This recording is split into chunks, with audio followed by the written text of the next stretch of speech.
더 열심히 하시면 됩니다.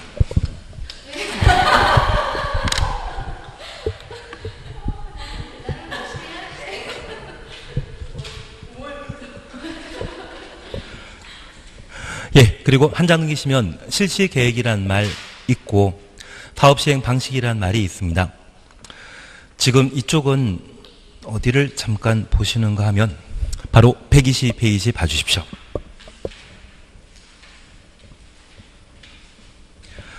122페이지 보시게 되면 1번을, 옆에 페이지 1번, 확인 문제 1번을 보시는 겁니다. 도시개발법령상 123페이지입니다. 도시개발법령상 수용 또는 사용 방식에 따른 사업 시행에 관한 설명을 옳은 것 찾도록 되어 있습니다. 1번, 시행자가 아닌 지정권자는 도시개발 사업에 필요한 토지 등을 수용할 수 있다. 토지를 강제 수용하는 자는 시행자가 수용하는 것이지 지정권자 수용하는 것 아닙니다. 그래서 1번 틀립니다. 2번입니다. 도시개발 사업을 위한 수용에 관해 특별한 규정이 없으면 도시 및 주거환경 정비법에 따른다. 지금 이 문제는 도시 및 주거환경 정비법에 따른 문제입니까? 개발법에 따른 문제입니까? 개발법에 따른 문제라면 개발법을 적용하는 것이지 엉뚱한 법률 적용한다는 말 자체가 잘못된 겁니다. 그리고 3번입니다. 수용 대상이 되는 토지의 세부 목록을 고시한 경우 수용부터 고시까지 가로 해놓습니다. 공익사업을 위한 토지 등의 취득 및 보상에 관한 법률에 따른 사업 인정 및 고시 있었던 것으로 본다. 사업 인정 및 고시 있었던 것으로 본다. 이 말은 토지 수용 요건을 말합니다. 토지를 강제 수용할 수 있는 시기는 수용 대상이 되는 토지의 세부 목록을 고시한 경우, 세부 목록 고시 줄쳐놓습니다. 세부 목록 고시하게 되면 도시개발법에 따른 토지를 강제 수용할 수 있습니다. 3번 맞는 질문입니다. 그리고 잠깐 재미로 이렇게 이해하십니다. 수용이란 말은 공익사업에 필요한 땅을 강제로 취득하는 것을 수용이라 표현하게 되는데 이 수용은 도시군 계획시설 사업인 경우에는 실시 계획이 고시되게 되면 그때 토지를 강제 수용할 수 있습니다. 그리고 도시개발 사업이라면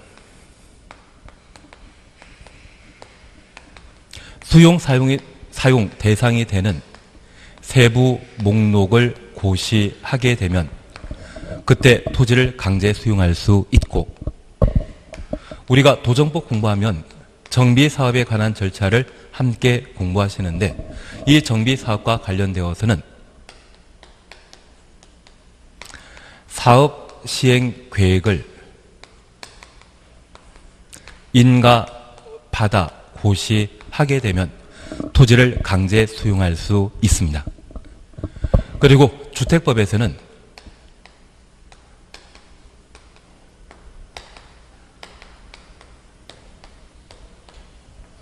국민주택을 건설하기 위해 국가 지방자치단체, 주택공사, 지방공사, 공적 사업 주체가 30세대 이상의 국민주택 건설 사업을 시행하기 위해 사업계획 승인 받게 되면 사업계획 승인 받은 이후 토지를 강제 수용할 수 있습니다. 토지를 강제 수용할 수 있는 요건, 시기에 관한 사항을 각각 보시는데 특별히 도시개발 사업의 경우에는 실시계획 고시한 때 토지 수용하는 것이 아니라 언제? 세부 목록을 고시하게 되면 토지를 강제 수용할 수 있다. 그렇게만 다시 한번 봐놓습니다. 우리 공부하게 된 6가지 법률 중에 토지를 강제 수용할 수 있는 것은 4개 법률에서 나오고 있습니다. 도시군 계획설 사업은 언제? 실시계획 고시한 때. 실시계획은 2단계였지 않습니까? 그 다음에 수용입니다. 개발법은 세부 목록 고시한 때. 정비사업은 사업시행 계획 인가 고시한 때. 근데 나중에 제가 한 장짜리를 만들어 드리든지 지문 구성해가지고 만들어 드릴 겁니다. 한 나중에 진짜 막판 되면 한 40페이지 있거든요. 그 40페이지를 아주 열심히 같이 해나가시면 근데 이게 법이 계속 바뀌어가지고 저도 민법이나 학교론처럼 법이 안 바뀌었으면 참 좋겠습니다. 이거 계속 바뀌는 상황이다 보니까 그래서 3번 세부 목록 고지한 때 토지를 강제 수용할 수 있다는 것 확인해 놓습니다. 그리고 4번입니다. 국가에 공급될 수 있는 원형지 면적은 원형지 추정수입니다. 도시개발구역 전체 토지 면적의 3분의 2까지를 한다. 3분의 2가 아니라 3분의 1까지입니다. 여기 원형지라 함은 이렇게 잠깐 이해해 놓습니다. 가끔 도시개발 사업을 시행하게 되었을 때 이 도시개발구역 안에는 산이나 하천이 존재할 수 있는데 여기 도시개발 사업은 단지 조성 사업과 시가지 조성 사업을 도시개발 사업이라 표현하고 있는데 우리 신도시라고 하면 두 번째 시가지 조성 사업의 일환으로 도시개발 사업이 이루어지는 것이고 단지 조성 사업이라면 관광단지 또는 산업단지 만드는 것을 단지 조성 사업이라 표현하게 됩니다. 그런데 이번에 중문단지나 보문단지처럼 관광단지를 조성하게 되면 이 도시개발구역 안에 산이나 하천이 있다고 하면 얘는 그냥 놔두는 게 재밌습니까? 싹 밀어버리고 평지 만드는 게 재밌겠습니까? 관광단지라면? 가끔 산에 케이블카도 있고 그리고 뱃놀이도 할 수 있고 그런 자연 경관을 그대로 유지하는 게 더 낫지 않겠습니까? 그러면 도시개발구역에 포함되었지만 그냥 개발하지 않고 놔두는 경우도 있고 개발하지 않고 그냥 놔두는 것을 원형지라 표현하게 됩니다. 그런데 이 원형지 면적이 전체 도시개발구역의 면적이 얼마? 3분의 1.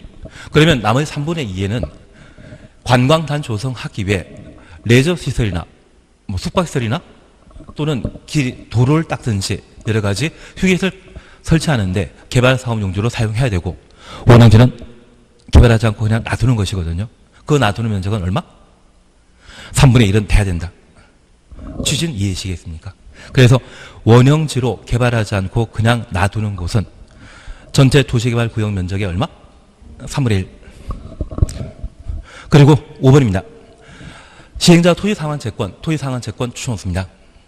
발행하는 경우 발행 규모는 토지상환채권으로 상환할 토지 건축물이 도시개발사업으로 조성되는 분양 토지, 분양 건축 면적의 3분의 1을 초과하지 않아야 된다. 3분의 2가 아니라 2분의 1입니다. 다만 우리가 하나 이해하실 것이 있습니다. 방금 우리가 토지상환채권을 보셨는데 앞으로 상환이라는 말이 붙어 있다면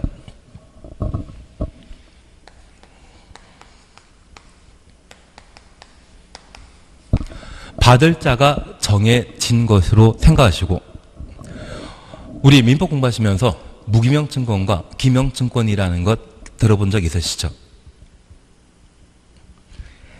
내 이름 석자 적혀져 있는 어음수표는 기명증권이고 영화표를 끊게 되면 네 이름 적혀져 있지 않기 때문에 무기명증권이거든요. 그런데 이 상환채권이란 말, 상환이란 말이 들어가 있다고 하면 받을 자가 정해져 있기 때문에 누가 받을 건지 기재하도록 되어 있습니다. 그래서 이 토지 상환채권에 대해서는 어떤 방식으로 발행한다? 기명증권으로 발행하게 됩니다.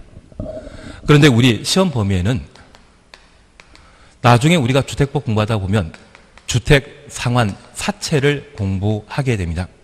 여기 주택 상환 사채 상환이란 말을 사용하게 되면 그 발행 방식은 무기명 증권이겠습니까? 기명 증권이겠습니까? 기명 증권입니다. 그래서 상환이란 말이 붙어 있을 때만 기명 증권이라 하고 저 상환이란 말이 없다고 하면 기명, 무기명 증권 따지는 자체가 무의미합니다. 그래서 상환 사채, 상환 채권에 대해서만 뭐라 한다? 기명 증권입니다. 예. 그러면 우리가 잠깐 이해하실 것은 이 토지 상환 채권은 토지로 상환받는 것을 말하는데 이 토지로 상환받게 되었을 때 토지 상환 채권 발행할 수 있는 규모는 조성 예정인 토지 건축물의 얼마까지만? 2분의 1까지만. 그래서 원형지는 세 글자이죠. 네, 그래서 3분의 1. 원형지는 3분의 1. 그리고 토지 상환 채권이라 하면 발행하는 규모에 조성되는 토지 건축물의 얼마? 2분의 1까지만 공급한다. 그렇게 봐주십니다. 한 장 응시입니다. 2번에 대해서는 제기시고 바로 3번 보십니다. 토지 상환 채권에 관한 설명으로 옳은 것 찾도록 되어 있습니다. 1. 토지 상환 채권은 타인에게 이전하지 못한다. 이전할 수 있습니다. 우리가 이해하실 것은 이전이란 말은 권리, 넘겨주는 것을 말하는데 투기를 방지하기 위해 주택과 관련된 권리는 함부로 이전할 수 없습니다. 그래서 우리 청약통장 하나씩 가지고 계시죠? 청약통장 무조건 가지고 계셔야 됩니다. 그 청약통장 집이 있어라도 가지고 계시면 됩니다. 저 같은 경우는 한 5년 붙고 나면 뭐 돈 쓸 일이 있더라고요. 3번 깨부시다 보니까 그 다음엔 가입하지 않고 있는 중입니다. 그냥 지금 살고 있는 아파트도 만족하고 있기 때문에 더 이상 필요 없는 것 같습니다. 죄송합니다. 그러면 그 토지, 죄송합니다. 청약통장 같은 경우는 권리 이전할 수 있다 없다? 없습니다. 대신 토지 상환 채권은 이번에 집을 공급받는 것이다. 땅을 받는 것이다. 땅을 받기 때문에 권리 이전 가능한 겁니다. 그래서 우리 앞서 보셨던 주택상환사채 차시였죠. 주택상환사채 있지 않습니까? 얘는 뭐 받는 겁니까? 주택을 받는 증서입니다. 저 주택상환사채에 대해서는 권리를 남에게 양도할 수 있다 없다? 그게 정답입니다. 주택과 관련된 증서, 지위에 대해서는 함부로 양도할 수 없고 지금은 집이 아니라 땅에 관한 채권이기 때문에 양도할 수 있는 것으로 바뀌어놓습니다. 2번입니다. 토지 상환 채권은 기명식 또는 무기명 청구를 한다. 맞다. 틀리다. 상환이란 말 나오게 되면 항상 발행 방식은 기명증권. 3번입니다. 토지 상환 채권의 이율은 발행 당시의 금융기관의 금리 등을 고려하여 기획재정부 장관이 정한다. 기획재정부 장관이 그렇게 할 일 없는 사람이겠습니까? 하나 이해하실 것은 이 도시개발 사업은 전국에 몇천 군데 합니다. 그래서 그 이율에 대해서는 발행자가 결정하는 것이지 장관이 결정하는 건 아닙니다. 그리고 4번입니다. 도시개발구역의 토지 소유자인 시행자가 토지 상환 채권 발행하는 경우 토지 소유자 주춤없습니다. 금융기관이나 보험회사에 지급 보증 받아야 된다. 4번 맞다 틀리다. 아무 생각 없습니다. 지금 우리가 기억할 게 있습니다. 토지 소유자는 공공이다 민간이다? 민간입니다. 우리는 민간을 신뢰할 수 있다? 신뢰하지 못한다. 신뢰하지 못한다. 그러면 보증 필요하지 않겠습니까? 그래서 우리가 이행보증금이라는 그것도 함께 공부하셨는데 이행보증금은 누구만 냈었습니까? 민간만.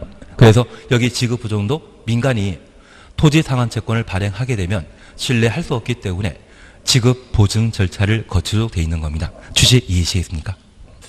앞으로 민간 나오면 돈 내고 보증 받아야 되고 토지 소유자 동의 받아야 된다. 이런 이야기 나오면 다 죄다 맞는 것으로. 대신 공공이 토지 소유자의 동의 받아야 되고 보증 받아야 된다. 이런 취지 지금 나오면 다 그어버려야 됩니다. 그리고 5번입니다. 토지 상환 채권 발행 규모는 그 토지 상환 채권으로 발행할 토지 건축물이 해당 도시개발 사업으로 조성되는 분양 건축 면적의 3분의 2 넘지 아니할 것. 2분의 1이죠. 2분의 1이죠. 3분의 1은 원형지.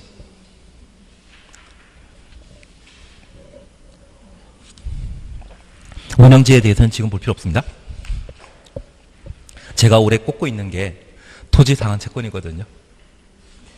제가 꽂고 있는 것만 하면 되지 더 열심히 할 필요 없을 것 같은데. 예, 그리고 132페이지 보십니다.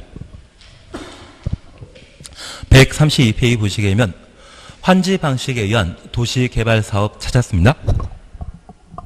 우선 1번 보십니다. 1번 1번 보십니다. 봐야 될 것 같습니다. 우선 시행자가 환지계획 작성한 경우 시도지사에 인가받아야 된다. 시도지사 가로해 놓습니다. 환지계획은 시, 군, 구청장에 인가받는 것이지 시도지사 아닙니다. 그러면 잠깐 이해만 다시 해주실 게 있는데, 현재 도시개발 사업은 도시개발 사업하는 장소를 개발구역이라 하고, 저 개발구역 지정과 동시에 개발계획을 도시개발구역의 지정권자가 수립하도록 되어 있습니다. 그래서 도시개발구역 지정, 개발계획 수립 모두 누가 한다? 지정권자가 하게 됩니다. 그리고 이 도시개발구역이 지정되게 되면 2단계로 도시개발사업 시행할 자를 시행자라는데, 저 시행자는 지정권자에게 사업시행자 지정받은 때만 도시개발 사업을 시행할 수 있습니다.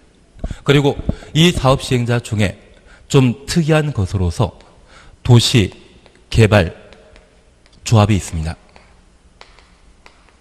저 도시개발 조합을 설립하고 인가 받고자 하면 그때도 지정권자에게 조합 설립 인가 받도록 되어 있습니다. 그런데 우리 오늘 주택조합 기억나시죠? 오늘 공부하신 주택조합, 지역, 직장, 리 모델 주택조합을 설립하고자 한다면 누구에게 인가받아야 된다? 시, 군, 구청장. 보통 조합은 시, 군, 구청장에게 조합 설립 인가 받도록 되어 있는데, 여기만큼은 누구에게? 지정권자에게 조합 설립 인가 받도록 되어 있습니다. 그리고 이 사업 시행자는 저 개발 계획에 부합하는 실시 계획을 작성하고 개발 계획에 적합한지를 지정권자에게 확인받아야 됩니다. 실시계획 인가도 누구에게 인가받는다? 지정권자. 그리고 3단계 도시개발 사업을 시행하게 되면 수용 방식으로 사업하는 것과 환지 방식으로 사업하는 경우가 있는데, 저 수용 방식은 도시개발구역의 모든 토지를 시행자가 현금 보상하고 토지 소유권을 취득하는 사업 시행 방식을 수용 방식이라 표현하게 됩니다. 그런데 저 수용을 하고자 하면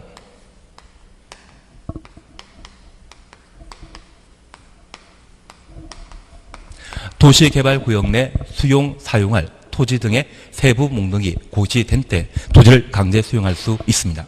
하나 이해하실 것이 있습니다.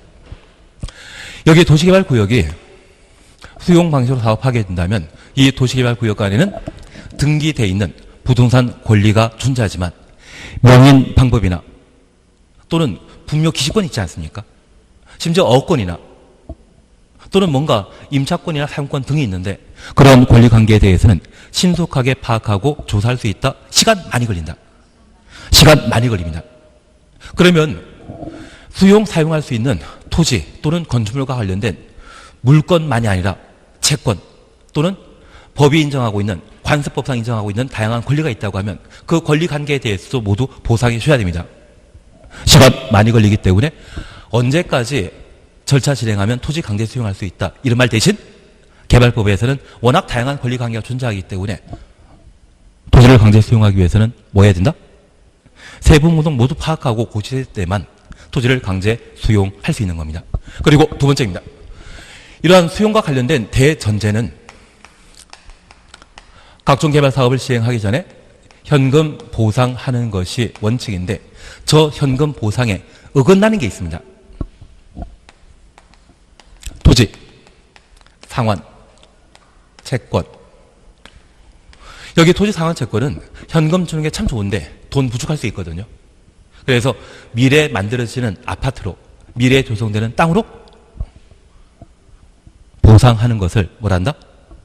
토지, 상환, 채권이라 표현합니다. 그런데 우리가 하나 이해하실 것이 있습니다. 원래 수용한다고 하면 대전제는 시행자가 현금 주는 것이거든요. 그러면 시행자가 갑이라고 하면 갑 마음대로 사후 현물 보상하는 토지 상환 채권 발행하면 된다 안 된다. 이건 약속을 깨는 것이거든요. 결국 이 토지 상환 채권은 을인 토지 소유자가 원하는 경우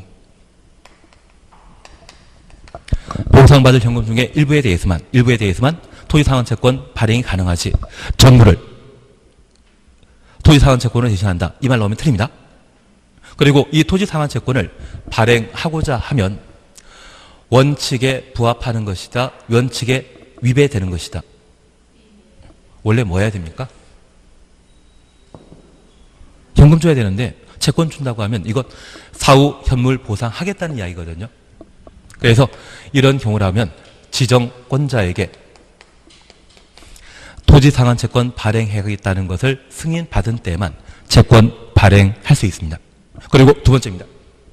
우리 원형지란 말 기억나십니까?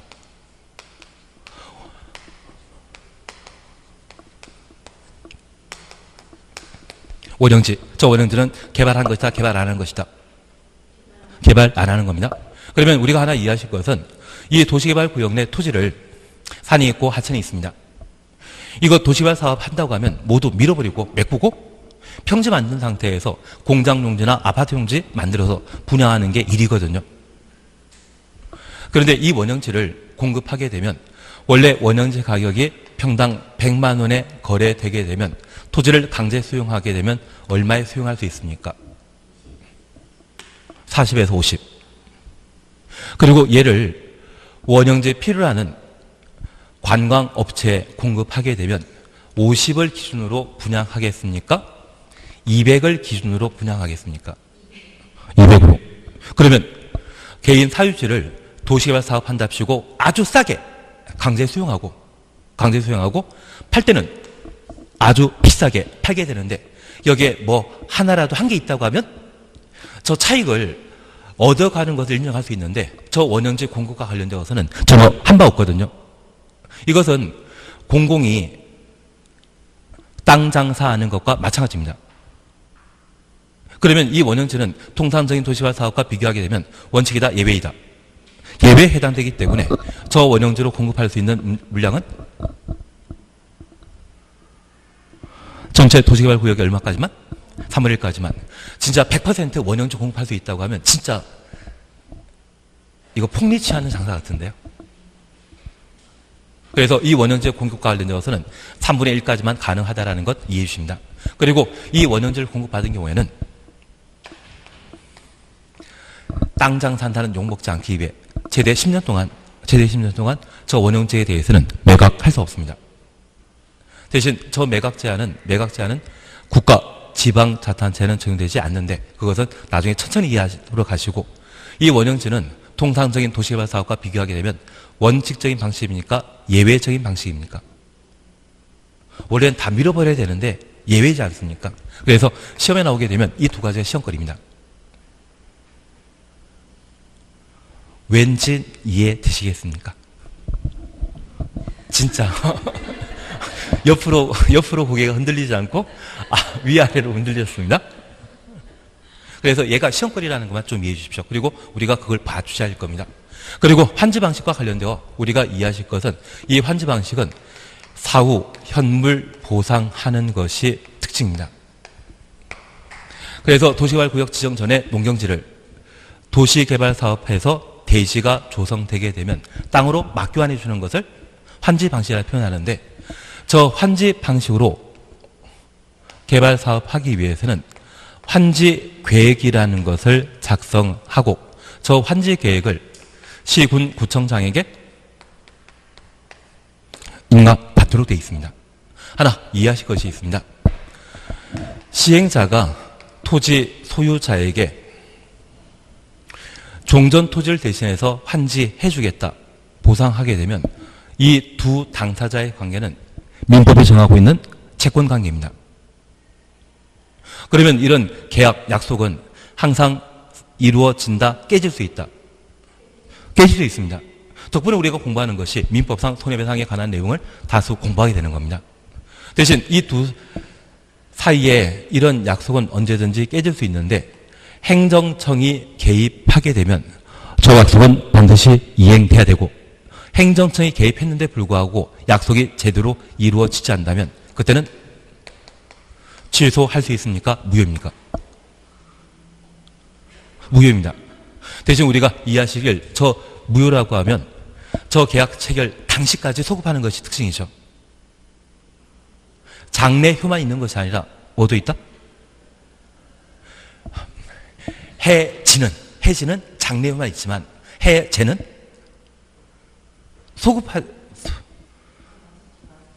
소급효. 그래서 만약 우리가 2019년 1월 1일 날 계약 체결했는데 그리고 4월 26일 날 계약 이행과 관련되어 상대방이 제대로 이행하지 않았습니다. 그럴 때 지금까지 그냥 진행됐던 대로 하고 인정하고 미래에서만 이 관계가 소멸된다고 하면 그때는 장래효만 발생하는 것으로서 해지의 성격이 있고요. 반면 이때 계약 체결하는 것이 4월 26일 날 제대로 이행되지 않아서 원래 1월 1일 날로 다시 돌아가는 것이 있다면 소급된 것이지 않습니까? 그 소급효가 있는 것이 있다면 그것을 해제라 표현하게 됩니다. 해제 약간 이해되시겠습니까? 그러면 우리가 잠깐 이해하실 것은 저 환지계획 작성하고 시군구청장이 인가를 하게 된다고 하면 이때는 3년 관계가 형성되는 것으로서 원래 환지해주로 했던 땅이 100평이었는데 99평이 되었다고 하면 그것은 취소 대상이다, 무효이다. 무효. 아니, 애초 주기로 하는 거 그대로 줘야 되지. 조금이라도 달라지게 되면 환지계획 인가 효력에 대해서는 다 무효가 되어버립니다. 우리는 아직 5월달이 있습니다. 그리고 그때 한번 하실 겁니다. 다시 하실 겁니다. 대신 제가 부탁드리는 것은 저 환지계획의 인가권자는 지정권자이다. 시군구청장이다. 시군구청장입니다. 그리고 저 환지계획이 시행자 작성하고 시군구청장이 인가했다고 하면 효력 발생하게 되거든요. 저 환지계획이 인가받았을 때 도시개발사업이 시행되게 되면 도시개발사업이 모두 완료되었을 때 환지 처분하고 저 환지 처분 공고 다음 날 도시개발구역 지정은 해제된 것으로 의제하며 우리 민법 공부하실 때 부동산의 물권 변동은 등기한 때 소유권 이전하도록 돼 있죠. 그런데 그 단서 쪽에 공용소용이나 다른 법률에 특별한 규정이 있는 때에는 예외로 한다. 이 말 기억나시겠습니까? 그게 184조입니까? 5조입니까? 예, 잘 모릅니다. 하여튼 우리가 이해하실 것은 환지 처분 전에는 농지 1000평 가지고 있던 분이 환지 처분 공고 다음날 대지 100평을 받게 되는데 이때는 소유권 이전 등기 없이 공법상의 특별한 규정에 따라 소유권 이전 발생 효과가 발생하게 됩니다. 그래서 소유권 이전 발생하는 날은 언제 발생한다? 환지처분 공고 다음날. 그래서 환지처분 공고 당일에는 권리 소멸하고 환지처분 공고 다음날에는 새로운 권리가 발생하게 되는데 이때는 등기 없이 물권 발생한다는 것을 잡아주십니다. 그런데 이 환지계획과 관련된 관할 관청은 누구이다? 시군구청장이다. 그러면 이제 우리가 다시 보실 것은 1단계 관할 관청은 항상 지정권자입니다. 2단계 지정권자는 항상 지정권자입니다. 소용과 관련된 관할 관청은 지정권자. 도지상원 채권 발행하는 때도 누구 승인받아야 된다? 지정권자. 원형지 공급하는 때도 누구 승인받아야 된다? 지정권자. 그래서 수용과 관련되어서 관할 관청은 항상 누구이다? 지정권자. 환지 계획과 관련되어서만 누구? 시군구청장이 관할 관청이 되게 됩니다. 그래서 1단계, 2단계 수용의 관할 관청은 지정권자라는 거 기억하시고 1단계, 2단계 뭐 질문 1단계, 2단계 다 지정권자. 지정권자는 누구이다? 시도의사, 대도시장. 그리고 천국이란 말 기억나시죠? 천국이. 알바천국. 국토교통부 장관이 지정권자라는 것 기억해 주시는 게 필요하십니다. 환지 방식만, 환지 계획만 관할관청은 시군구청장. 그래서 1번에 시행자 환지계획 작성한 경우 시도의사에 인가받아야 된다? 시도의사 아니라 시군구청장입니다. 예, 2번입니다. 환지로 지정된 토지 건축물을 금전원 청산하는 내용으로 환지 계획 변경하는 경우 변경 인가 받아야 한다. 지금 이쪽은 하나 이해해 주실 것이 있습니다. 지금 환지로 지정된 토지 건축물을 금전으로 청산하는 내용으로 환지 계획 변경하게 되면 중요한 변경에 해당되지 않습니다. 근데 이거는 저도 알고 있습니다. 이건 무리라는 건. 이건 저도 무리라는 건. 경미한 사항이 너무 많다 보니까 이걸 저도 무리인 거 알고 있습니다. 하여튼 이번은 저도 알고 있습니다. 예. 이런 문제가 어렵다는 이야기인데 하여튼 3번입니다. 토지 소유자의 환지 재해 신청 있더라도 환지 제외 신청 가로 해놓습니다. 해당 토지에 대한 임차권자 등의 동의하지 않는 경우에는 임차권자 등이 동의하지 않는까지 가로해놓습니다. 해당 토지를 환지에서 제외할 수 없다. 우리 이렇게 잠깐 이해해 놓습니다. 저 환지 계획은 사후 현물 보상을 정하는 제도인데 현재 토지 소유자가 외국에 이민 가기로 결정되었다면 도시개발 사업 결과 환지 받을 필요 없거든요. 그래서 환지를 안 받겠다고 신청하게 되면 저 소유자가 환지 안 받겠다 하면 현금으로 지급하도록 되어 있습니다. 그런데 우리가 하나 이해하실 것은 저 소유자가 가지는 것은 사용 수익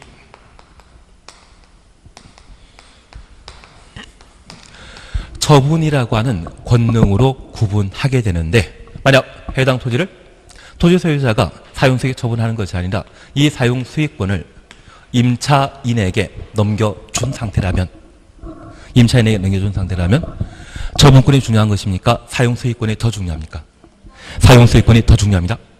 그러면 저 토지 소유자가 환지 안 받겠다 하더라도 해당 토지에 임차권자가 존재한다고 하면 임차권자의 동의 받은 때만 환지 부지정이 가능합니다.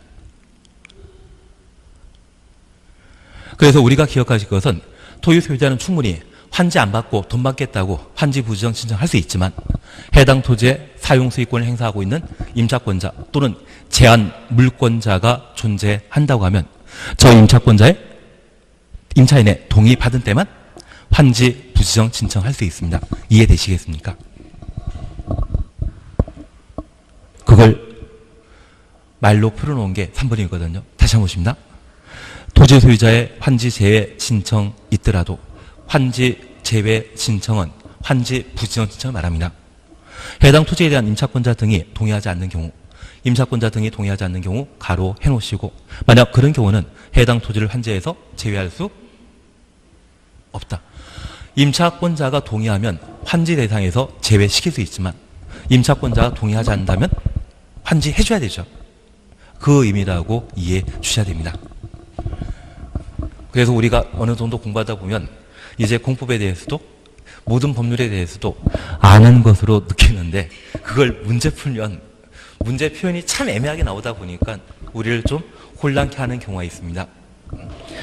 그걸 몇 번 문제 풀면서 극복해 주셔야 됩니다. 그래서 사실 이게 하여튼 나중에 다시 한번 다 하실 겁니다. 예, 그래서 3번 그렇게 한번 봐주십니다. 그리고 4번입니다. 환지 예정 지정이 있는데 얘는 필요 없습니다. 얘는 하지 마십시오. 이거는 좀 무리입니다. 5번입니다. 환지 계획에서 환지 정하지 아니한 종전 토지에 대한 권리는 환지 처분 공고된 다음 날 주셔놓습니다. 끝나는 때 소멸한다. 그런데 우리 꼭 이거 하나 기억해 주십시오. 환지 방식으로 도시개발 사업하게 되면 도시개발 사업이 모두 끝나는 때가 환지 처분하게 되는데 저 환지 처분 공고 1과 다음 날이 있습니다. 우리 시험에 매년 나오는 패턴입니다. 환지 처분과 관련되어서는 환지 처분 공고 1 그리고 뭐가 있다? 다음 날. 그런데 저 환지 처분 공고 당일에는 권리 소멸하는 날이고요. 환지 처분 공고 다음 날에는 권리가 새로 발생하는 날입니다. 그래서 환지 처분 공고 다음 날에는 뭐 된다? 권리 발생. 환지 처분 공고 끝나는 때는, 환지 처분 공고 끝나는 때라고 하면 오늘 26일이면 26일 24시와 27일 0시는 같지 않습니까? 그런데 26일 24시는 26일이 끝나는 때이고 27일 0시는 27일이 시작한 날이거든요. 그래서 저 시작하는 날, 환지처분 공고 다음 날에는 권리가 새로 발생하고 환지처분 공고 끝나는 때는 권리가 소멸하게 됩니다. 그게 우리 개발법에서는 출제 패턴입니다. 그래서 잠깐 보시니 환지처분 공고 다음 날 끝나는 때 소멸한다? 다음 날 나오면 발생. 공고된 날 나오면 그때는 소멸. 그렇게 파악해 주셔야 됩니다. 그래서 옆에 해설 보시게 되면 5번입니다. 환지 계획에서 환지 정의하지 아니한 종전 토지에 있던 권리는 환지 처분 공고된 날이 끝나는 때 소멸한다. 다음 날입니까? 그날입니까? 그날이라면 소멸. 다음 날이라면 권리 발생. 그렇게 파악해 주십니다. 저는 그러면 잘하실 것 같은데. 그러시면 잘하실 겁니다. 예, 개발법은 이렇게 마무리 지었습니다. 도정법은 저 딱 2개, 3개만 하고 끝날 겁니다. 왜냐하면 많이 해봤자 별로 도움이 안 되더라고요. 우선 우리 함께 봐주실 것으로서 1번을 봐주십니다.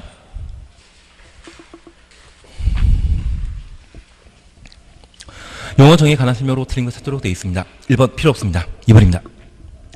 주거 환경 개선 사업이란 정비 기반설은 양호 하나, 양호 동그라미. 노후 불량 건물이 밀집한 지역에 주거 환경을 개선하기 위해 시행한 사업을 말한다. 2번 틀립니다.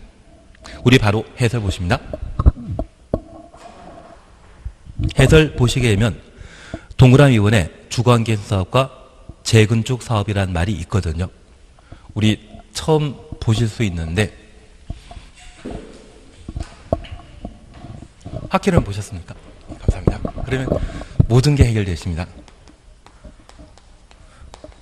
앞으로는 공법 시간에도 열심히 할 겁니다.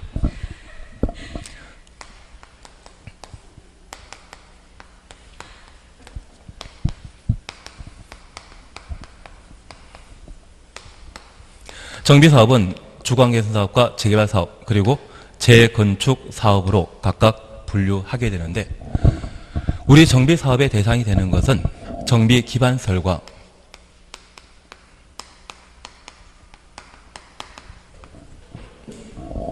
노후 불량 건축물이 정비사업의 대상이 되게 됩니다. 그래서 노후 불량 건축물을 노불 건축물이라 표현하겠습니다. 그러면 여기 정비기반설은 우리가 이렇게 잠깐 이해하십니다. 우리 주변에 신도시 말고 오래된 도시라고 하면 한 30년, 40년에 왕복 2차선 도로에 시가지가 조성된 경우가 있습니다. 저 왕복 2차선 도로에 시가지 조성되게 되면 도를 따라 여러 필지에는 1층짜리 아니면 2층짜리 단독택이나 상가가 많이 즐비하게 되는데 이곳에 많은 인구가 유입되게 되면 3, 40년에 지어진 건물 때려 부수고 이곳에 5층짜리 건물 건축하거나 또는 10층짜리 건물 건축하는 경우가 발생하게 됩니다. 그러면 40년에 조성된 이 동네에 확보되어 있는 2차선 도로와 전기 수도시설은 생활하는데 도시 생활하는데 충분하다, 부족하다? 부족합니다. 그러면 이 부족한 기반 시설이 개선될 필요 있죠. 그래서 그 대상을 정비기반설이라 표현합니다. 그런데 이런 정비기반설이 극히 열악한 곳에 실시하는 정비사업이 있다면 그것을 주거환경 사업이라 하고 열악한 곳에 이루어지게 된다고 하면 그때는 재개발 사업이라 하며 충분한 곳에 이루어지는 정비 사업을 재건축 사업이라 표현하는데, 여기 주거 개선 사업은 보통 달동네 지역에 이루어지는 것으로, 그 달동네 지역에는 무허가 건물이 많이 만들어지게 됩니다. 그래서 우리 서울에 문이라고 하는 것, 서울에는 문이 계시지 않습니까? 그거는 기억나십니다. 그래서 이 서울의 달이 실제 배경이 되었던 게 옥수 12구역이거든요. 옥수 12구역인데 저 옥수 12구역이 2017년도 12월 말에 정비사업이 완료되어 25층에 35층짜리 아파트가 만들어졌습니다. 그리고 주민들이 입주했거든요. 그런데 이 옥수동이 한강 조망권이 강남보다 더 탁월합니다. 그리고 그 앞에 다리가 하나 있어서 신사동 넘어가는 것도 좀 수월한 편이거든요. 그런데 이 옥수 15구역이 예전에 무허가 판잣집이 그렇게 많았거든요. 그러면 그 무허가 판잣집이 많았던 그 옥수 12구역이라면 전기 수시설이 없습니다. 무허가 건축물에 대해서는 전기 수시설을 연결 안 해줍니다. 그런 동네는 정비 기반설이 거의 없지 않겠습니까? 그렇게 이루어지는 것이 주거개선 사업이 되게 됩니다. 그리고 얘는 여러 있긴 있는데 갑자기 건물이 3층, 1층짜리에서 3층짜리, 5층짜리 건물이 많이 들어서게 되면 전기수, 도로, 주차장 등이 부족해질 수 있거든요. 반면 얘는 서울 강남 쪽이 크기라 생각하시면 됩니다. 그래서 정비기반설 차이에 따라 극혈압, 열압, 양호에 따라 정비사업을 각각 달리한다는 것 파악해 놓습니다. 그리고 노후 불량 건물에 대해서는 크게 볼 필요는 없지만 주거 환경 개선 사업의 경우는 과도하게 밀집한 경우 주거 개선 사업을 시행하게 되고, 그냥 밀집한 곳이라고 하면 재개발 사업과 재건축 사업 하게 되는데 저 밀집 가지고 재개발, 재건축 사업을 비교할 수 없기 때문에 얘는 비교 요건이 못 됩니다. 우리가 정비사업 구분하게 되면 기본적으로 극혈압, 열압, 양호로. 그리고 이번에 개정된 게 있습니다. 여기 재개발 사업과 관련되어 이 재개발 사업을 시행하게 되면 사익사업이다, 공익사업이다. 사익사업이다, 공익사업이다. 공익사업입니다. 하나 이해하실 것은 이 재개발 사업을 통해 한 200세대 거주하던 동네라고 하면 300세대로 개발하게 되는데 100세대를 일반 분양함으로써 열악한 정비기반설 확충에 사용합니다. 반면에 재건축 사업도 200세대에 있던 주택단지를 300세대로 만들게 된다고 하면 그 100세대를 일반 분양하게 되었을 때 개발 이익이 발생하지 않습니까? 그 개발 이익은 정비기반설 확보하는 데 사용한다. 집 넓히는 데 사용한다. 집 넓히는 데 사용합니다. 왜냐하면 이 정비기반설은 양호한 곳에 이루어지는 게 재건축 사업이기 때문에 그 개발 사업을 통해 얻어진 이익이라면 집을 넓히는 데 사용하게 됩니다. 제가 알고 있는 분도 서울 잠실 쪽에 크로우 아파트라고 오래된 아파트 있거든요. 42평에 거주하셨는데 이번에 재건축하면서 25평 2개 받으신다더라고요. 대신 저 25평 2개를 발코니 확장하게 되면 대충 30평짜리 2개로 바뀌십니다. 재건축 사업하기 때문에 가능한 겁니다. 만약 재개발 사업했다고 하면 개발 이익을 부족한 기반설 확보하는 데 사용합니다. 그러면 내가 국토교통부 장관이라면 재건축 사업과 재개발 사업을 두게 되었을 때 규제를 강화시킬 것은 재건축, 규제 풀어줄 것은 재개발. 그래서 재개발 사업은 공익사업이고 재건축 사업은 사익증진 사업이라는 것 이해해 주시고, 주거 환경 개선 사업은 공익사업이겠습니까? 사익사업이겠습니까? 공익사업입니다. 역시 학교를 해서 실력이 탄탄해지셨는데 걔는 역시 잘 가르쳐 주셔가지고 우리가 잘 공부하고 있습니다. 그러면 우리가 잠깐 이해하실 것은 이런 정비 기반설 확충에 사용하다 보면 이 재개발 사업이 비용이 감당 안 되는 경우가 있거든요. 개발 이익으로 얻을 수 있는 것은 달랑 1억인데 정비 기반설 확충하는 데 사용하는데 100억이라고 하면 그 재개발 사업을 주민이 동의하겠습니까? 반대하겠습니까? 반대할 수 있습니다. 그렇게 반대하게 되면 이 재개발 사업이 무산되게 되었을 때 주거 환경 개선 사업으로 전환되게 됩니다. 그래서 이 재개발 사업이 무산되었을 때 현재 갖추어져 있는 단독택과 다세대 주택에 대해서는 그냥 놔두고, 그래서 집은 주택 소유자 스스로 고치도록 되어 있고, 저 정비구역 안에 정비 기반 시설과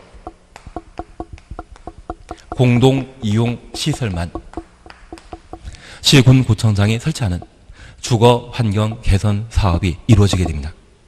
그런데 나중에 우리 세종시에서는 볼 일 없겠지만 나중에 한 사람 거쳐서 이런 좋은 정보를 얻게 되면 꼭 저랑 공유해 주십시오.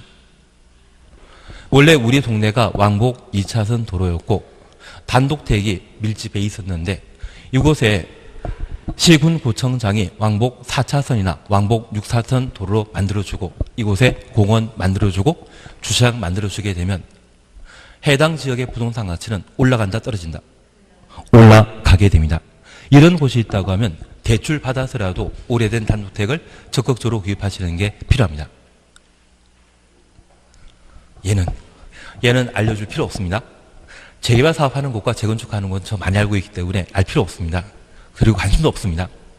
대신 재개발 사업 하겠다고 했다가 그 재개발 사업이 무산되어 주거 환경 개선 사업으로 넘어가게 되면 그때는 나라에서 도로 만들어주고 주차장 만들어주게 되면 갑자기 정비 기반세는 어떻게 바뀝니까? 양호하고, 양호한 상태에서 이제 공동택을 재건축하겠다 할 수 있죠. 이러면 대박 터지는 것 같은데요. 이해되시겠습니까? 그리고 마지막으로 우리가 이해하실 것이 있습니다. 현재 도시지역에는 주거지역에 상업지역과 공업지역이 있습니다. 그 상업지역과 공업지역에 도시 환경을 개선하기 위해 실시하는 정비사업이 있다면 그것을 재개발 사업이라 표현합니다. 제가 미국 이야기 들어서 참 죄송한데 미국 뉴욕의 지금 중심지는 맨하탄이나 브로드웨이거든요. 그런데 70년 전에 미국 뉴욕의 중심지는 할렘가입니다. 할렘가가 지금은 빈민가로 이야기하지만 70년에는 대표적인 상업지역이었거든요. 그곳에 정비사업이라는 것을 제대로 하지 못해 지금의 낙후된 동네로 바뀌었습니다. 그러면 상업지역과 공업지역에 대해서도 정비사업 할 필요 있다 없다? 있습니다. 그 사업 형태를 뭐라 한다? 재개발 사업이랍니다. 올해 이걸 해주셔야 됩니다. 현재 정비사업은 딱 세 가지지만 정비기반설이 극히 열악할 때 시행하는 사업 주거개선 사업입니다. 단독택과 다주택은 그냥 놔두고 정비기반설과 공동이용설만 확보하는 것. 새 아파트 만드는 거 아닙니다. 걔를 뭐라 한다? 주거환경개선 사업이라고. 정비기반설이 열악한 때 실시하는 정비사업을 뭐라 한다? 재개발. 상업지역과 공업지역에 도시 환경을 개선하기 위해 실시하는 사업을 뭐라 한다? 재개발. 정비기반설이 양호한 곳에 노후 불량 공동택이 밀집한 지역에 실시하는 정비사업을 뭐라 한다? 재건축. 그래서 이 재건축 사업과 관련되어서는 양호라는 말을 사용하게 된다는 것 구분하시고, 세분하면 총 5개이죠.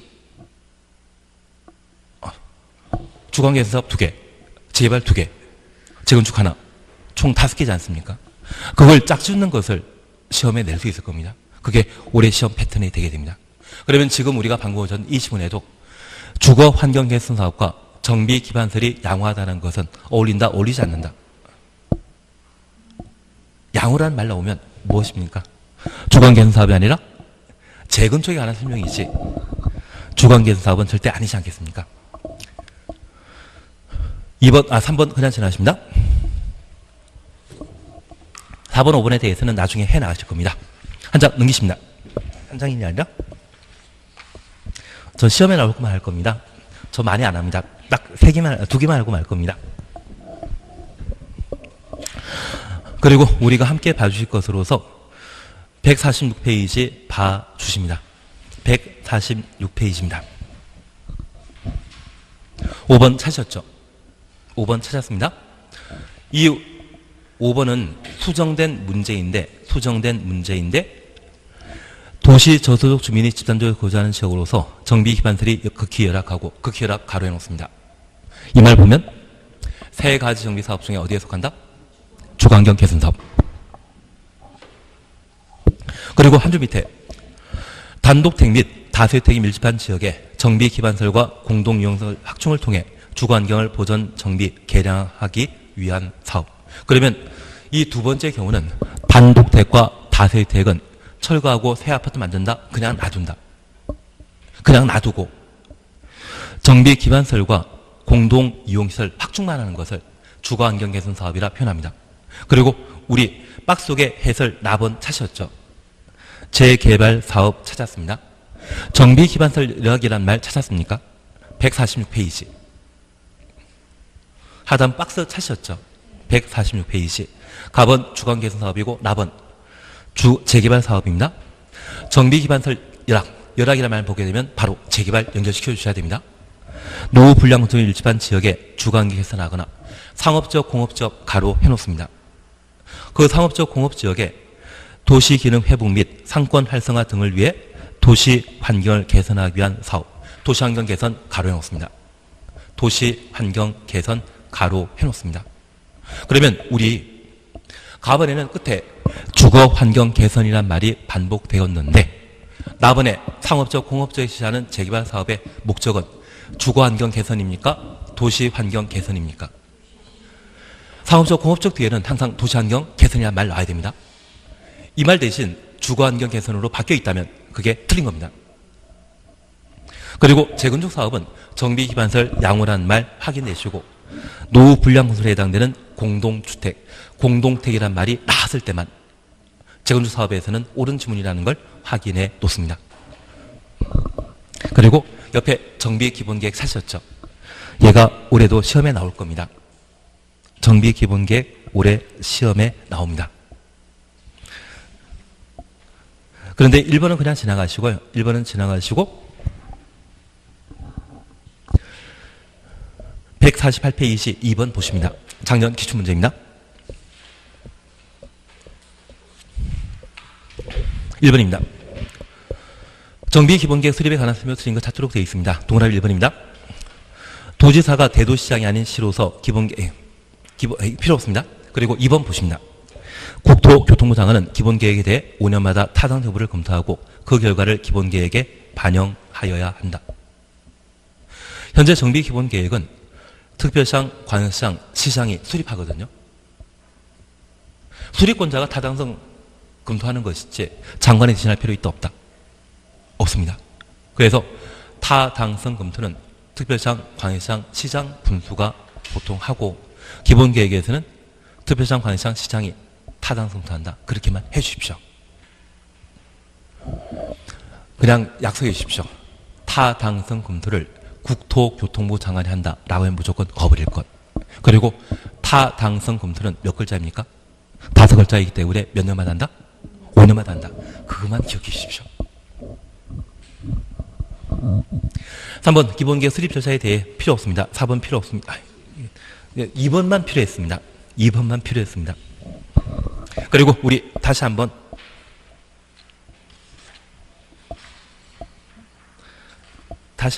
볼 건 없고 도정법은 더 많이 하면 참 좋긴 좋지만 안 하는 게 지금은 또 편하십니다. 대신 제가 하나 부탁드릴 게 있습니다.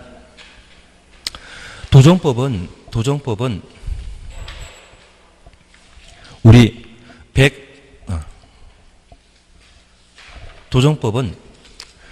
158페이지에 제5절 추진위원회 정비사업조합이라는 게 있거든요. 도정법상 정비사업 시행하는 자가 정비사업조합입니다. 그래서 정비사업하는 곳을 뭐라 한다? 정비구역이라고. 정비구역이 지정곳이 되게 되면 누가 사업 시행한다? 정비사업조합이 시행하게 됩니다. 그리고 이 정비사업조합과 관련되어서는 제가 나중에 수업 시간 할 때 몇 개만 설명하면 알 겁니다. 더 많이 하면 힘들기 때문에. 그리고 177페이지 봐주십시오.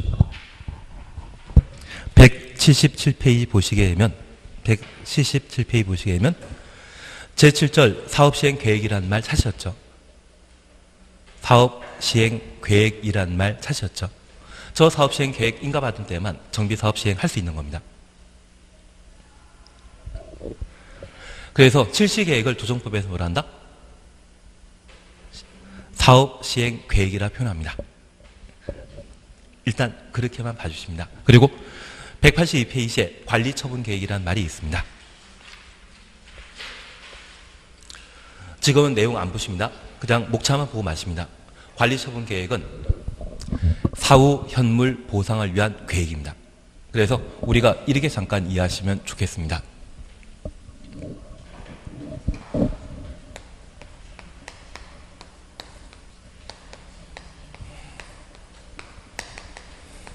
여기 관리처분계획은 15평 아파트를 재건축하게 되면 32평 아파트의 분양권으로 바꿨다가 정비사업 다 끝나게 되면 32평 아파트의 소유권을 취득하게 되면 15평 아파트의 소유권이 분양권으로 바뀌지 않습니까? 저 분양권이 소유권으로 바뀌게 되는데 이러한 사업 시행 방식을 공용 환권 방식이라 표현하게 됩니다. 환지 방식은 토지 교환의 준말인데 공용 환권 방식은 권리 교환의 준말입니다. 소유권이 분양권으로 바뀌었다가 분양권이 소유권으로 바뀐다. 권리가 막교환한다. 그걸 권리 교환의 준말인 공용 환권 방식이라 표현하는데 저 공용 환권 방식을 법에서는 관리 처분 계획이라 표현합니다.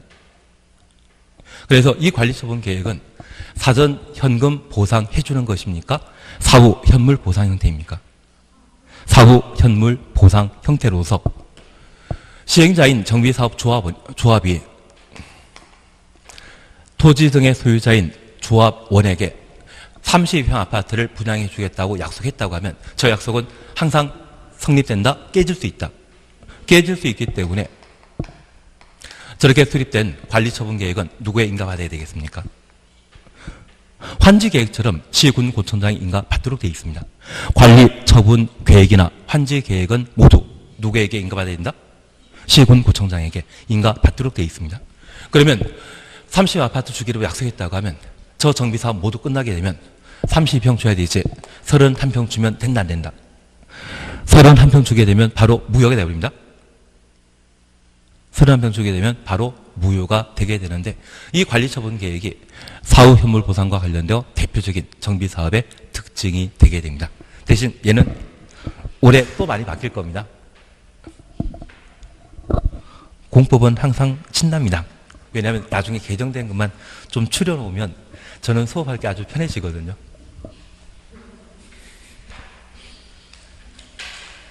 오늘 여기까지 하십니다.